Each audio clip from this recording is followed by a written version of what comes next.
नमस्कार दोस्तों, आज हम आपको क्लास 10th साइंस का टॉप ऐसे वीवीआई क्वेश्चंस करवाने वाले हैं जो कि आपके अर्धवार्षिक परीक्षा और बोर्ड परीक्षा के लिए बहुत ही ज़्यादा इंपॉर्टेंट क्वेश्चंस होने वाला है। तो पहला क्वेश्चन है हम लोगों का, निकट दृष्टि दोष का निवारण कौन सा लेंस के द्वारा होता है।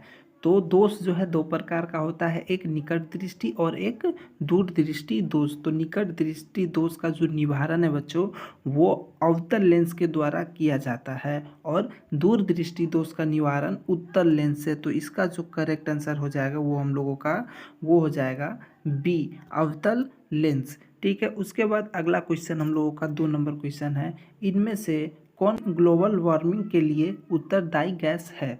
तो ग्लोबल वार्मिंग के लिए कार्बन डाइऑक्साइड गैस जो है वो उत्तरदायी है। पॉल्यूशन जो इतना ज़्यादा फैल रहा है वो पॉल्यूशन में क्या रहता है, पॉल्यूशन में कार्बन डाइऑक्साइड रहता है जो कि ग्लोबल वार्मिंग के लिए उत्तरदायी है।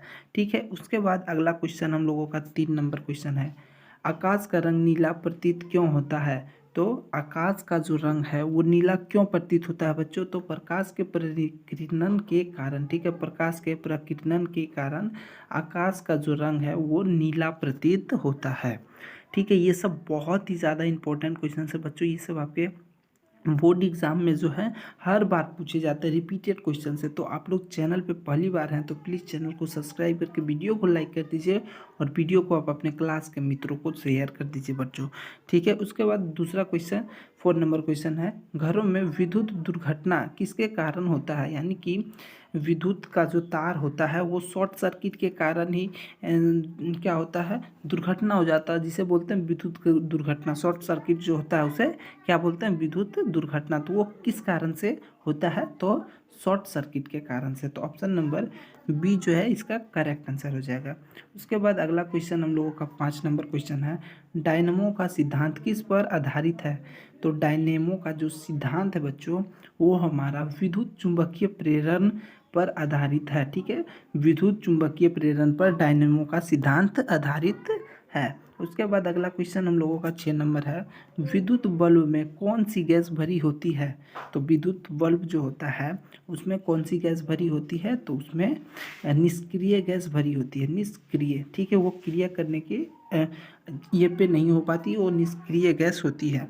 सी इसका करेक्ट आंसर। उसके बाद अगला क्वेश्चन हम लोगों का 7 नंबर, दिए गए उदाहरण में कौन प्राकृतिक संसाधन है। तो कोयला प्राकृतिक संसाधन में आता है, वन जीव प्राकृतिक संसाधन और वन, ये तीनों चीज़ें जो है ये प्राकृतिक संसाधन हैं।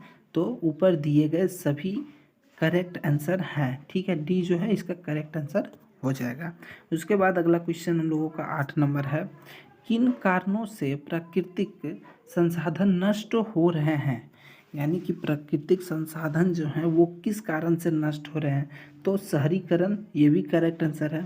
शहरीकरण यानी कि देख रहे होंगे बड़े बड़े बिल्डिंग बन रहे हैं, फैक्ट्री बन रहे हैं, तो शहरीकरण हो रहा है, इस कारण से भी पेड़ पौधे काटे जा रहे हैं, तो प्राकृतिक संसाधन जो है नष्ट हो रहे हैं। उसके बाद पोल्यूशन, प्रदूषण के भी कारण।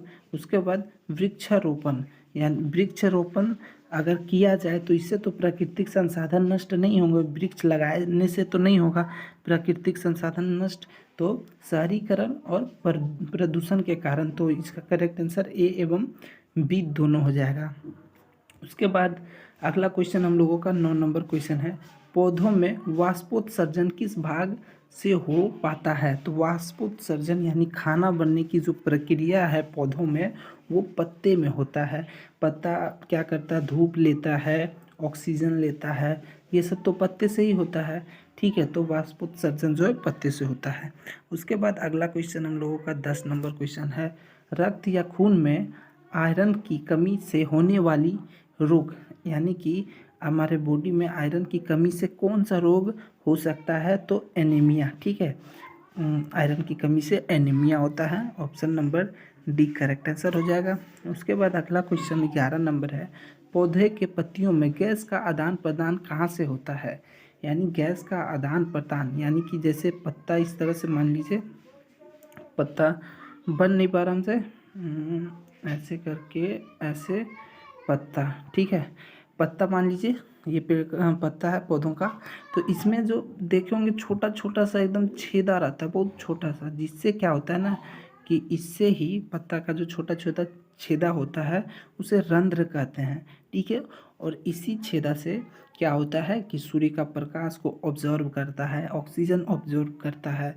तो गैसों का आदान प्रदान यानी गैसों का अंदर और बाहर आना इसी रंध्र से होता है, ठीक है। ये जो छोटा छोटा छेद होता है ना, इसे रंध्र बोलते हैं।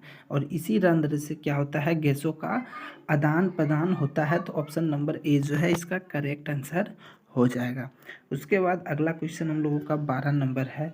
जब प्रकाश की किरण हवा से कांच में प्रवेश करती है तो मुड़ जाती है, किसके कारण? देखिए, आप लोग देखे होंगे, मान लीजिए इस तरह का कांच का एक कुछ प्लेट है। अगर इधर से जब सूर्य का प्रकाश आएगा ना, तो इसमें थोड़ा सा क्षितिज हो जाएगा, मुड़ जाएगा। तो ये थोड़ा सा जो मुड़ता है वो अभिलंब के निकट के कारण, ठीक है, अभिलंब के निकट के कारण। आप लोग अच्छा से एकदम याद कर लीजिए। उसके बाद अगला क्वेश्चन हम लोगों का 13 नंबर क्वेश्चन है। दाढ़ी बनाने में कौन सा दर्पण का प्रयोग किया जाता है? तो दाढ़ी बनाने के लिए जो है वो अवतल दर्पण, समतल दर्पण आप लोग कभी भी मत मारिएगा, ठीक है। ऐसे तो घरों में समतल दर्पण का ही यूज़ किया जाता है, लेकिन दाढ़ी बनाने के लिए जो करेक्ट आंसर हो जाएगा वो अवतल, क्योंकि अवतल दर्पण जो है वो वस्तु का जो है बड़ा प्रतिबिंब दिखाता है, ठीक है। आप लोग याद रखिएगा, अवतल दर्पण जो है वो वस्तु का बड़ा और उत्तल दर्पण छोटा। तो बड़ा, अगर दाढ़ी बना रहे हैं और हमें दाढ़ी का फेस हमें जो है वो बड़ा बड़ा दिखे तो दाढ़ी बनाने में आसान होगा। तो बी जो है इसका करेक्ट आंसर हो जाएगा।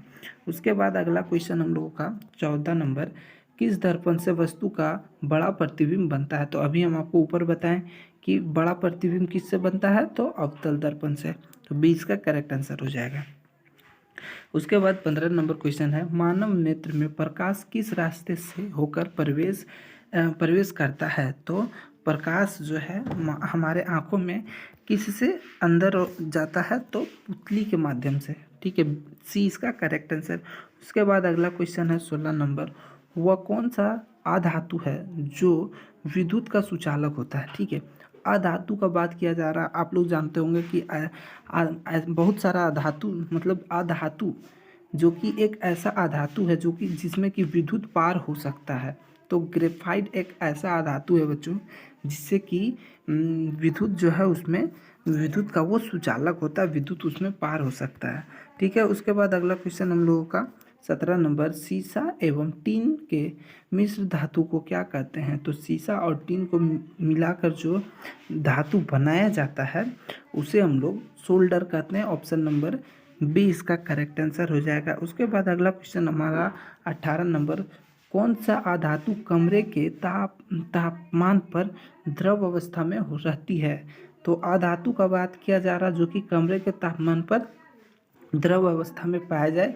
तो ब्रोमीन एक ऐसा अधातु है जो कि कमरे के तापमान पर द्रव अवस्था में पाया जाता है। और धातु का बात देखिए, कौन सा धातु जो कि कमरे के तापमान पर द्रव अवस्था में, तो पारा, ठीक है। पारा को इंग्लिश में मरकरी भी क्या कहा जाता है? तो पारा जो कि थर्मामीटर आप लोग देखे होंगे उसमें वाइट कलर का जो रहता है वही ऊपर और नीचे होता है जिससे कि फीवर को नापा जाता है।